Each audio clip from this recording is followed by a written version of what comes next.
नमस्कार मित्रों, मैं चंद्रशेखर। आज के संभाषण में हम दशम भावाधिपति के विविध भावों में स्थित होने के क्या परिणाम हो सकते हैं, संभाव्य परिणाम, इसके बारे में हम चर्चा करेंगे। जैसा कि मैं हर वक्त बताता हूँ, और अब ये 10वां संभाषण है इस श्रृंखला का, तो आपने इसको 9 बार सुन लिया होगा। फिर भी हम याद करें कि कोई भी भाव का अधिपति अपने परिणाम दूसरे भाव के आश्रय से देता है। इसका मतलब वो जिस भाव में स्थित है वहाँ से खुद के परिणाम देता है। ये चीज़ हमको ध्यान में रखना है। दशम भाव क्या होता है? क्योंकि दशमेश यदि कहीं जाएगा तो वो फल कौन से देगा। दशम भाव को मान स्थान कहा जाता है। आपको जो सत्कार होता है, आदर होता है, आपका जो सम्मान होता है, उसका स्थान भी दशम स्थान है। उसे राज्य स्थान भी कहा जाता है। तो किसी अधिकार की जगह मिलने का भी स्थान वही है। उसे कर्मेश कहा जाता है। आप जो कर्म करते हैं, जो व्यवसाय करते हैं, जो नौकरी करते हैं, जो भी आप कर्म करते हैं, कुछ न कुछ आर्थिक प्राप्ति के लिए, उसका भी भाव जो है वो दशम भाव है। केवल आर्थिक प्राप्ति क्या नहीं, यदि आप कोई समाज सेवी संस्था में भी कार्यरत है तो उसको भी हम दशम भाव से देखते हैं।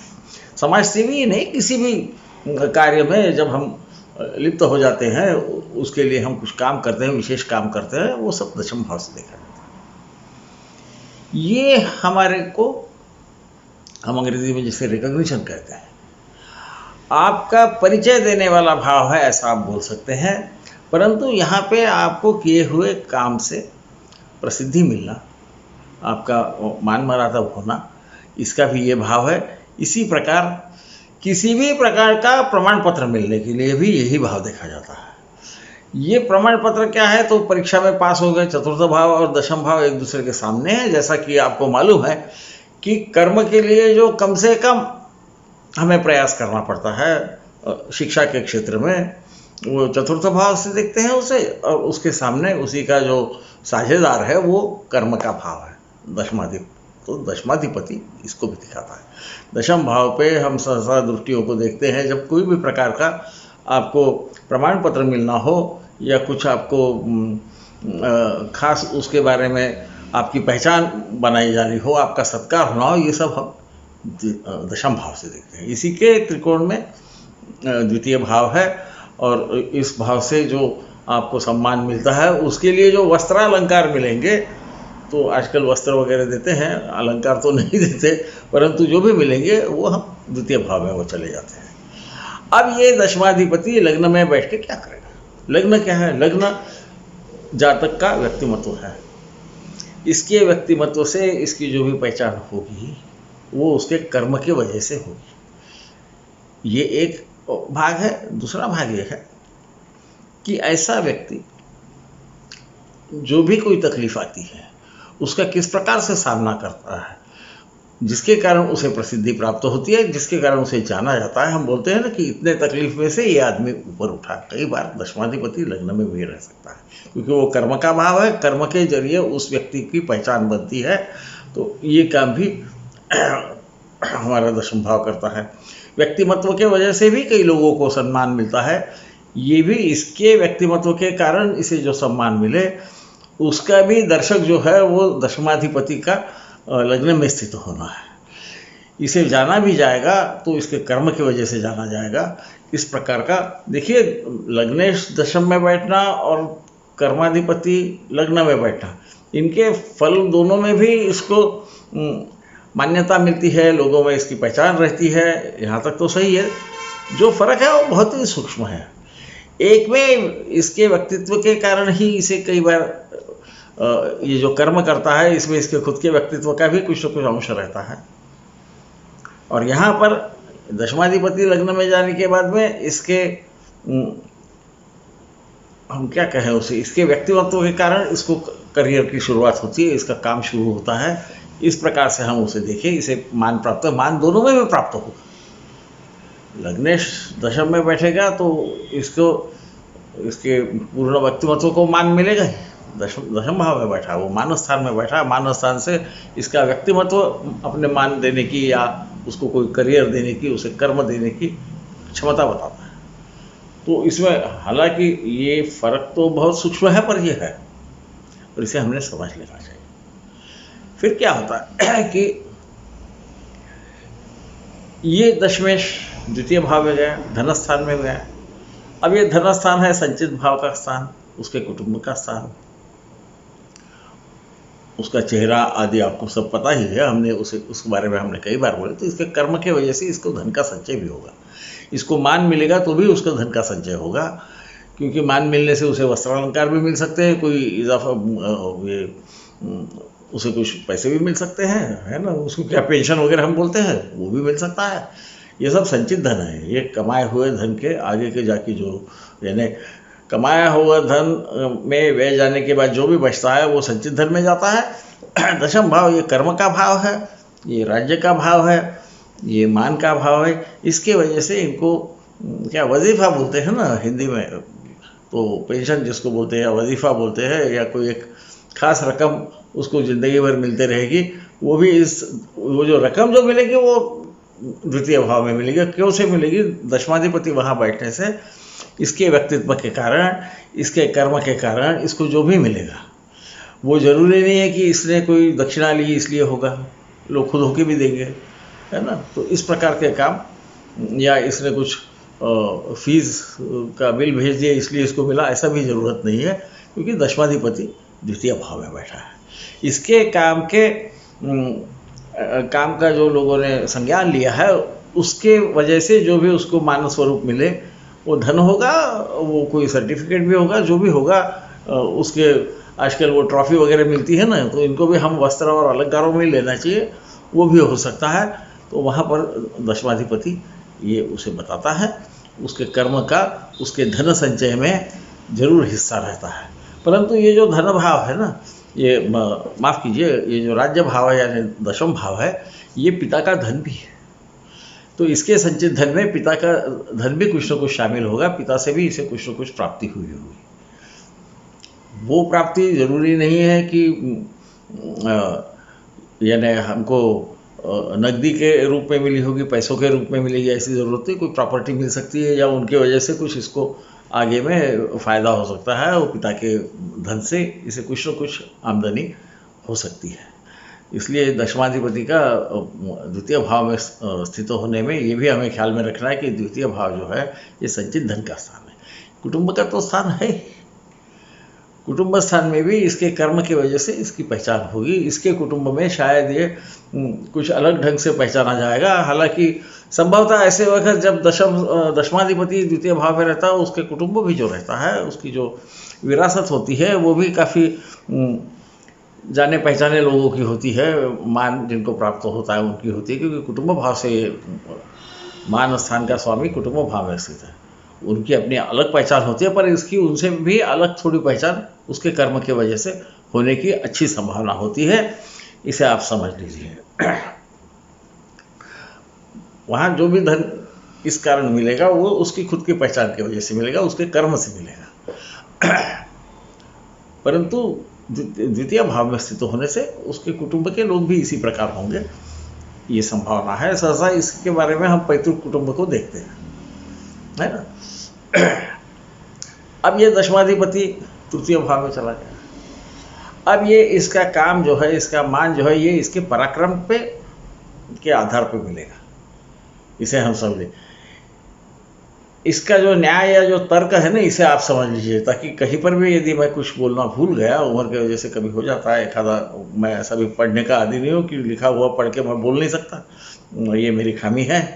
तो मैं जैसा जैसा मेरे दिल में आता है वैसा ही बात करते जाता हूँ मेरे अनुभव के आधार पे, और जिस अर्थ में मैंने ज्योतिष को समझा है उस अर्थ को ही मैं बताने का प्रयास करते रहता हूँ।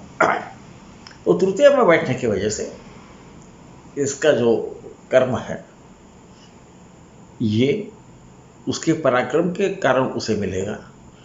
ये हो सकता है कि इसके भाइयों की वजह से भी उसको कर्म मिल सकता है, पर यह संभावना तृतीय दशम में होने से ज़्यादा होती है, परंतु इस प्रकार भी हो सकती है। इसके भाई भी कुछ न कुछ या इसके जो सगे होंगे, संभावना है कि वो भी कुछ अपने भी बलबूते पे उनकी भी कुछ पहचान इस दुनिया में होगी, ये संभावना है। क्योंकि तृतीय भाव से मान स्थान का अधिपति बैठा है। ये मान कहाँ से देगा? तो तृतीय स्थान से देगा। तृतीय स्थान जातक का पराक्रम भी है, जातक का भ्रातृभाव भी है ना, यानी भाई भगिनी सब आ गए। चतुर्थ में जाने के बाद क्या होगा इसको बताने की जरूरत नहीं है। एक तो दशमाधिपति दशम को देखेगा चतुर्थ से, कोई भी ग्रह होगा तो, क्योंकि 3 ग्रह तो 3 ज़्यादा दृष्टियाँ रखते हैं, परंतु 2 दृष्टियाँ ज़्यादा रखते हैं, माफ़ कीजिए। तो फिर भी दशम पे देखने के बाद में दशम भाव पुष्ट होगा। ये दशम भाव पुष्ट होने से उसके कर्म के वजह से वो एक तो माता को भी सुख देगा, क्योंकि वो मातृस्थान है, उसको खुद को भी सुख की प्राप्ति होगी। और ये मकान, गाड़ियाँ आदि वगैरह जो है वो उसके खुद के बलबूते पे, उसके कर्म से जो भी धन संचय हुआ है उससे वो खरीद सकेगा। इस अर्थ में हमें इसे देखना है। इसकी सहसा ख्याति अच्छी रहेगी, इसका नाम अच्छा रहेगा। हाँ, वहाँ पर यदि क्रूर ग्रह आ गया, यदि ये दशमेश क्रूर होगा तो कुछ प्रमाण में कभी कभी मान में कुछ क्षीणता आ सकती है, परंतु वो सहसा थोड़ी देर के लिए होकर निकल जाती है। क्योंकि आखिरी में भावाधिपति भाव को देख के भाव को पुष्ट करता है, और मान भाव को पुष्ट करेगा तो इसकी कई बार लोग बहुत ज़्यादा कड़क रहते हैं, इसलिए वो बोलते हैं कि नहीं यार वो आदमी तो बहुत अच्छा है पर बहुत ज़्यादा कड़क है, इसलिए इतना अच्छा नहीं है। तो इस प्रकार की उसके मान में जो क्षति अपन समझ सकते हैं, उसको वो क्षति है नहीं, वो अच्छी बात है। आदमी ने, किसी भी इंसान ने प्रामाणिक रहना अच्छी चीज़ है, पर ये कलयुग में कई बार प्रामाणिक लोगों को अच्छे ढंग से नहीं देखा जाता, फिर भी उसकी ख्याति रहेगी। पंचम भाव में जाने के बाद में फिर ये भी होगा कि उसका जो कर्म है, दशम भाव, उसका अधिपति यहाँ बैठने से उसकी जो ग्रेजुएशन लेवल की विशारद के स्तर की जो परीक्षा होगी या जो शिक्षा होगी, कुछ दिन के बाद में वहीं पर हमको विशारद के आगे का स्तर लेना पड़ेगा शिक्षा का, क्योंकि ये बदलते जाता है। जिस शिक्षण की वजह से उसको कोई कर्म की प्राप्ति हो, जिस भी जमाने की हम बात करते हैं, उस शिक्षण से उसके कर्म का संबंध रहने की संभावना बहुत ज़्यादा रहती है, क्योंकि वो कर्म जो है उसके शिक्षण से ही उसे प्राप्त होगा। कुछ लोग जो शिक्षण लेते हैं वो छोड़ के कुछ कर्म करते हैं, ऐसे बहुत सारे रहते हैं, आपको मालूम है, आप सब ज्योतिषी हो, विद्वान हो। ये पंचम भाव में जाता है तो इसने जो अनुभव से सिद्ध उसका जो ज्ञान है, उसका संबंध उसके कर्म से आएगा। उसके करियर हम जिसको बोलते हैं, उसका जो भी जीविका का साधन है या मान मिलने का, लोगों में पहचान होने का जो स्थान है, क्योंकि ये सब पहचान होना आदि ये सब दशम भाव से हम देखते हैं, तो इसमें इसके अनुभव का भी बहुत ज़्यादा महत्व रहेगा। जरूरी नहीं है कि जो शिक्षण लिया उसी क्षेत्र में ये जातक काम करे, और इसके वजह से उसे लाभ भी होगा, क्योंकि दशमाधिपति 11वें स्थान पे देख के लाभ के जो स्रोत है वो भी दिखाता है। अब हम षष्ठ भाव में आते हैं। षष्ठ भाव ऐसा समझा जाता है कि 10वें षष्ठ में है तो आदमी कोई काम नहीं करेगा। त्रिक भाव में सब ग्रह क्षीण हो जाते हैं, तो उनके परिणाम भी क्षीण, पर ऐसा होता नहीं है। षष्ठ भाव केवल रोग आदि और शत्रुओं का स्थान न होकर ये षष्ठ भाव बहुत मेहनत का भी स्थान है। यहाँ पर 10वें स्थित होने पे ये संभावना है कि इसे मेहनत करके इसे प्रसिद्धि प्राप्त हो, क्योंकि वो आखिरी में दशम भाव का 9वां भाव है। तो उसका जो धर्म है या उसने जो करना चाहिए वो ये है कि उसने मेहनत करने पे उसको प्रसिद्धि जरूर प्राप्त होगी, उसका नाम अच्छा होगा।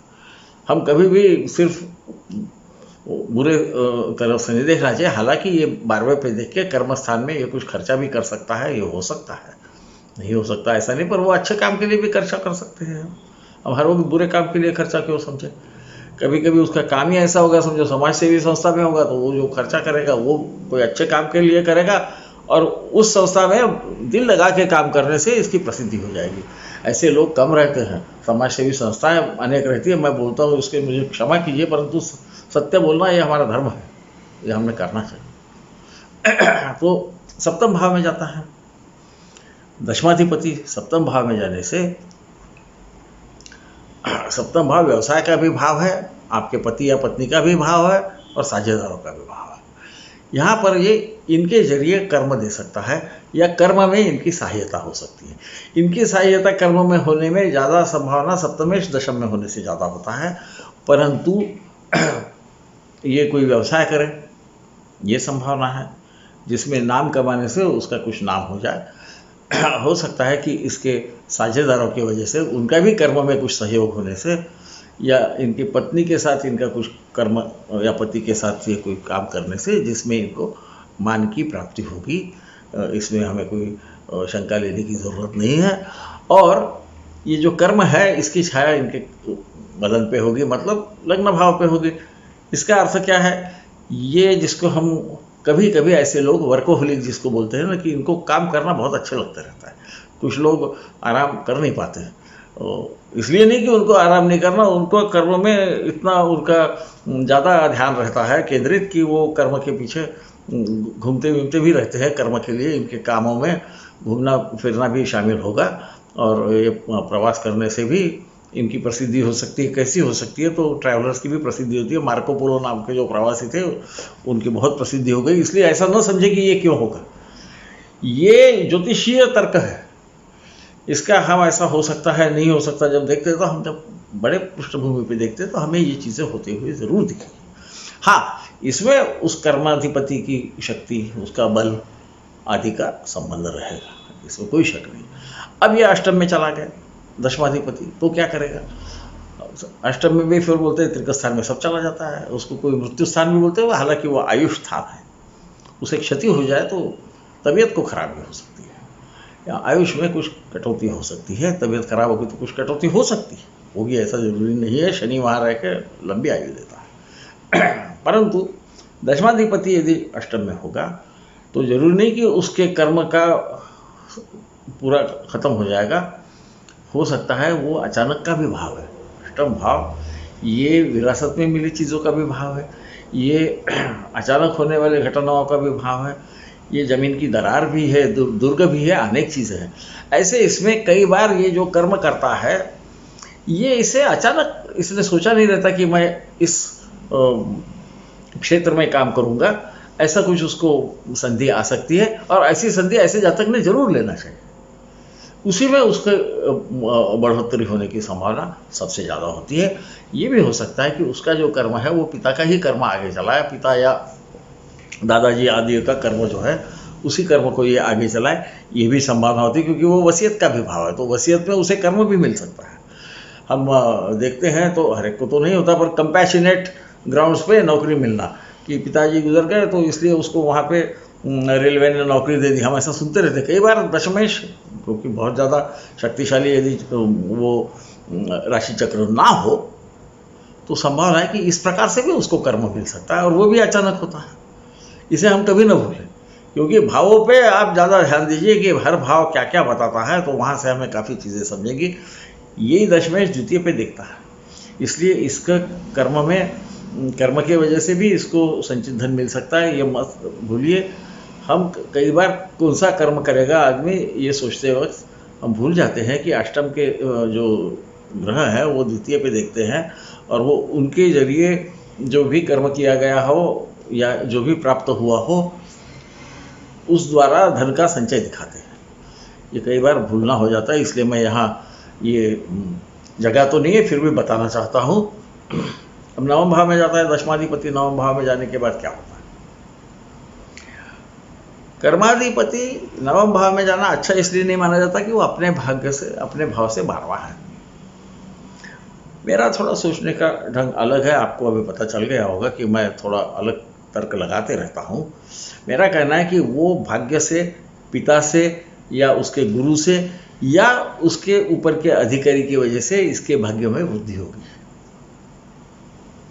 क्योंकि ये कर्माधिपति भाग्य के द्वारा अपने फल देने वाला है।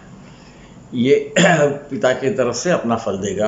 ये नवम भाव जो जो बताएगा उनके जरिए उसको कर्म की प्राप्ति, उसका नाम होने की प्राप्ति। कुछ लोग अपने पिता के नाम से जाने जाते हैं, ये भी होता है। उसे हम हिंदू धर्म में बहुत अच्छा नहीं समझते, मध्यम समझते हैं, परंतु ऐसा होता है। ये फलाने के बेटे हैं, ऐसा भी कहा जाता है। कई बार दशमाधिपति नवम में होने की भी संभावना रहती है। इसका मतलब वो काम नहीं करेगा ऐसा मत समझिए, वो कर भी सकता है। कभी कभी ऐसा बोलते हैं कि इनके परिवार में ये व्यवसाय चलते आया है, तो ऐसे वक्त ये भी संभावना है कि दशमाधिपति नवम भाव में बैठे, नवम में भी दशम में बैठ के ये कर सकता है। और उसका अर्थ अलग है। हमने नवम भाव के बारे में जब देखा है, नवम भावाधिपति अनेक भावों में बैठने पे क्या होता है, उसमें अपन ने उस पर चर्चा की है। मैं इसे जल्दी इसलिए ख़त्म करना चाह रहा हूँ, थोड़ा जल्दी हो रही है, 20 मिनट हो गए, तो मुझे भी थोड़ी चिंता होती है कि मेरा भी किसी भी चीज़ पे लक्ष्य केंद्रित करने का जो समय है वो 30-35 मिनट के ऊपर इकट्ठा नहीं होता, लगातार नहीं कर सकता हूँ। तो मैं सोचता हूँ बाकी भी नहीं कर सके। हालांकि आप विद्वान लोग हो, ये क्लिष्ट जो विषय है इसको आप जब जानते हो तो आप कर सकते हो, फिर भी मेरे तरफ से मैं कोशिश करता हूँ उसको कम भी करूँ। दशमेश दशम में क्या, इसको बताने की जरूरत नहीं। दशमाधिपति दशम में जाने के बाद में एक तो इसका संबंध इसके शिक्षण से होगा, क्योंकि वो चतुर्थ भाव पे दिखता है। दूसरा ऐसा कि दशमें दशम भाव में होने से ये आदमी अपने नाम से, इसके ख्याति के वजह से भी इसको कोई काम मिले। ख्याति कैसी मिलती है, तो इसके कर्म करने के कौशल से इसको ख्याति मिल सकती है। दशमाधिपति दशम में रहना अच्छा माना गया है, उस भाव को वो पुष्ट करता है। अब वो क्रूर ग्रह होगा तो वो तो ग्रह जैसा भी होगा उस प्रकार के कर्म देगा। आपने देखा होगा, कई बार मैं ऐसा भी बोलता हूँ, मैंने लिखा भी है मेरे वेबसाइट पे वगैरह कि दशम भाव के ऐसे तो पाराशर जी ने एक ही ग्रह बताया, मेरे हिसाब से हर ग्रह दशम भाव का कारक है, क्योंकि वो कोई ना कोई कर्म आदमी करता है और किसी न किसी ग्रह से संबंधित ही कर्म करता है। तो दशमाधिपति दशम में होने से इसके मान काफ़ी होगा। वो जो मान होगा वो उसके कर्म के कारण ही होगा। ये जो भी कर्म करेगा इसी से इसकी पहचान बनेगी, इससे इसकी अच्छी पहचान भी बन सकती है यदि ये अच्छे ढंग से उस काम को निभाए। इसे ख्याल में रखिएगा। और क्या है कि कौन सा ग्रह है उस प्रकार का काम है, और उस प्रकार का काम अच्छा करने पे आपको जरूर इसको उस जो भी क्षेत्र में होगा, वो छोटा क्षेत्र हो तो छोटे क्षेत्र में भी किसी आदमी की पहचान रहती है, इसे कभी न भूलिए। हम जब बोलते हैं कि ख्याति होगी तो इसका मतलब हम ऐसा सोचते हैं कि उसको एकदम पद्म भूषण या भारत रत्न आदि दिया जाए, ऐसी कोई ज़रूरत नहीं है। अपने अपने क्षेत्र में हर आदमी अपनी एक पहचान बनाता है। दशमाधिपति दशम में बैठने से ये कर सकता है। 11वें में जाने पे क्या होता है, ये तो बहुत आसान है, कर्म के वजह से उसको आय मिलती है। ऐसा भी जो आय स्थान है या 11वां स्थान है, इसे लाभ स्थान या आय स्थान कहा जाता है। ये दशम भाव का द्वितीय भाव। इसका मतलब जैसा लग्न का द्वितीय भाव जो है वो संचित धन आदमी खुद के बलबूते पे जो करता है वो, और जो बचाता है वो, यहाँ कर्म करने से जो भी बचाता है उसकी तनख्वाह में से खर्चे जाके वो सब 11वें में जाते हैं। तनख्वाह भी उसकी 11वें में जाती है, या उसको जो लाभ होता है उसके व्यवसाय में, क्योंकि केवल नौकरी करते ऐसा जरूरी नहीं है, इसे ध्यान में रखिए, तो वो वहाँ पर अच्छा काम कर सकता है। लाभे सर्वग्रह प्रशस्तः ऐसा कहा गया है। परंतु क्रूर ग्रह होने से भाइयों से कुछ गड़बड़ हो सकती है, क्योंकि ये हम अभी ग्रह की बात नहीं कर रहे हैं, हम सिर्फ कर्माधिपति अलग अलग जगह रहने से क्या होगा, अस्तित्व होने से क्या होगा इसकी बात कर रहे हैं, इसलिए हम उसको बाजू रख देते हैं। फिर भी आपके विनोद हेतु मैं वहाँ पर क्रूर ग्रह होगा तो क्या होगा और शुभ ग्रह क्या होगा इसके बारे में बोलता हूँ। और ये जो लाभे सर्वग्रह प्रशस्तः है, ये लाभ के संबंध में बोला गया, इसे कभी न भूलिए। दशमाधिपति 12वें में गया तो क्या होगा, यहाँ भी गड़बड़ है कि 12वें में गया तो त्रिक स्थान में, तो वो अपनी सब आभा खो देता है। इसमें सहसा आपको ये ख्याल में आएगा, क्योंकि ये मानव स्थान का अधिपति 12वें में गया। 12वां स्थान ये व्यय स्थान है, परंतु 12वां स्थान ये दूर दराज के क्षेत्र का भी स्थान है, इसे कभी ना भूलिए। या जिसको आजकल हम वर्क फ्रॉम होम का कल्चर हो रहा है ना अभी, तो हम अंतरजाल पे, इंटरनेट जिसको बोलते हैं, मैं हिंदी में बोलने का प्रयास करता हूँ, हर एक को शब्द को बदलने का प्रयास करता हूँ। अंतरजाल बोलते हैं उसे, इंटरनेट बोलते हैं, उस पर भी जो काम किया जाता है वो भी इसी में आएगा। इस जातक का जो इसको पहचान मिलनी चाहिए कर्म की वजह से, वो सहसा नहीं मिलती, और वो नहीं मिलने से ऐसा जातक बहुत बार परेशान होता है। ऐसे जातकों ने अपने जो संस्कृति है, अपना जो मूल स्थान है, मूल स्थान यानी परदादा को नहीं, इसका जहाँ जन्म हुआ वो जो परिस्थिति है, जहाँ ये ज़्यादा देर रहा हुआ है, ऐसे स्थान से दूर दराज के क्षेत्र में जाने से इसको पहचान मिलती है।